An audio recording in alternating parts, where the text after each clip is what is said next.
Have you ever thought about what an orgasm feels like?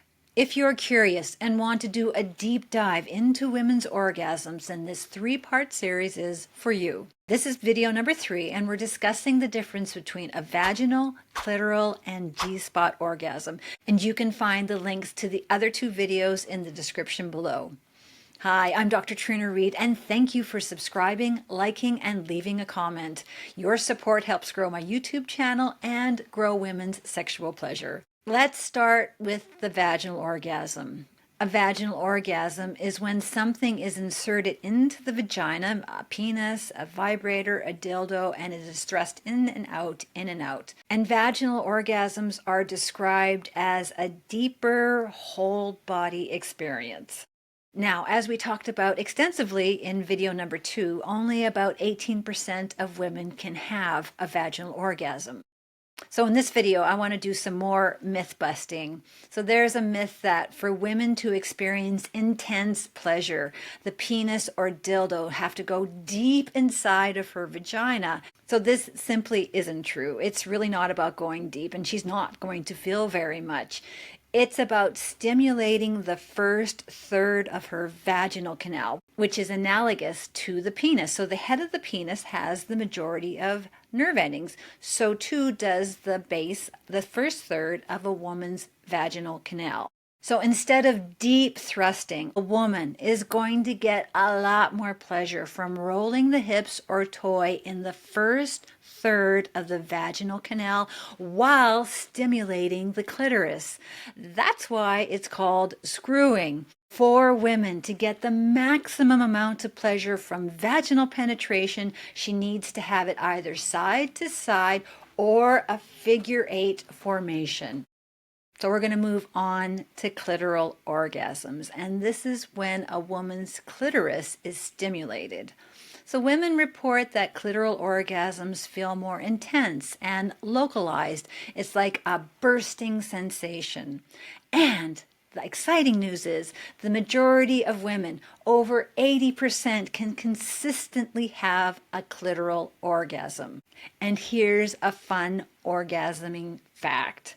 Chances are a woman can only be multi-orgasmic if she had a clitoral orgasm to start. So clitoral orgasms are the warm-up, and clitoral stimulation can be the accelerator.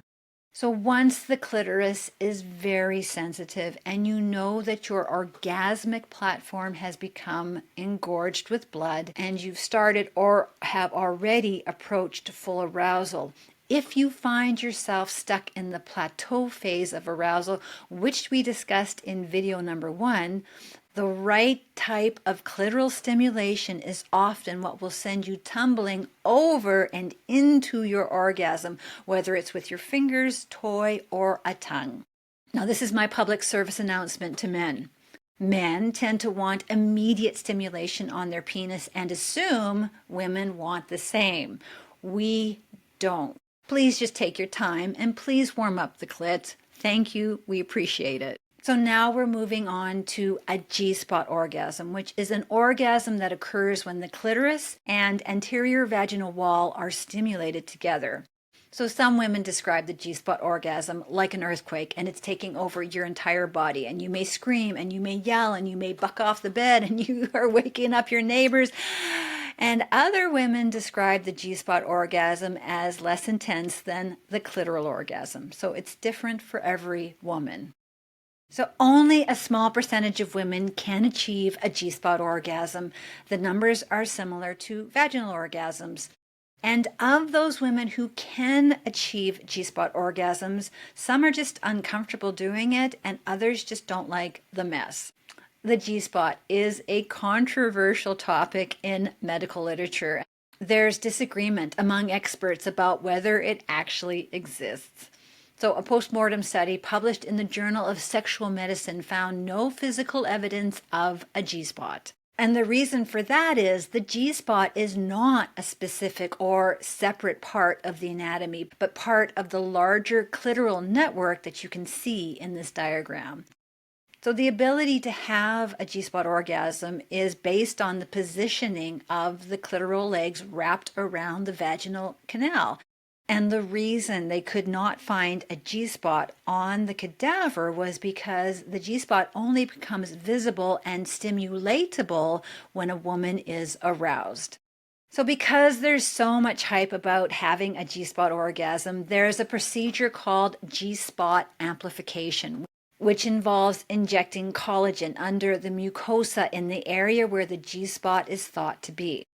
However, the American College of Obstetricians and Gynecologists warns that this procedure is not safe or effective, and it is not approved by the FDA or the American Medical Association. So please let me know in the comments below if you want an entire video done on the G-spot. One thing is for sure, orgasms feel awesome, they're a stress reliever, and are good for your body. To recap the three-part, what does a woman's orgasm feel like? In video number 1, we discussed the 5 stages of a woman's orgasms and the things that can easily throw her orgasm experience off the rails. In video number 2, we broke down how a woman's clitoral legs make for a vaginal orgasm to happen. And in this video, part 3, we discussed the difference between a vaginal, clitoral, and G-spot orgasm. Is good sex on your mind, but not in your bedroom? Please do me a huge favor and become part of the 15% of the viewers on this channel that have hit the subscribe button. It helps me tremendously, and the bigger the channel gets, the easier it is to grow women's sexual pleasure. And while you're here, please listen to the first 5 chapters of my #1 award-winning self-help fiction, The Sex Course audiobook, to learn how women actually feel about sex and, more importantly, what you can do to make long-term sex something you both want and look forward to. Links are down below.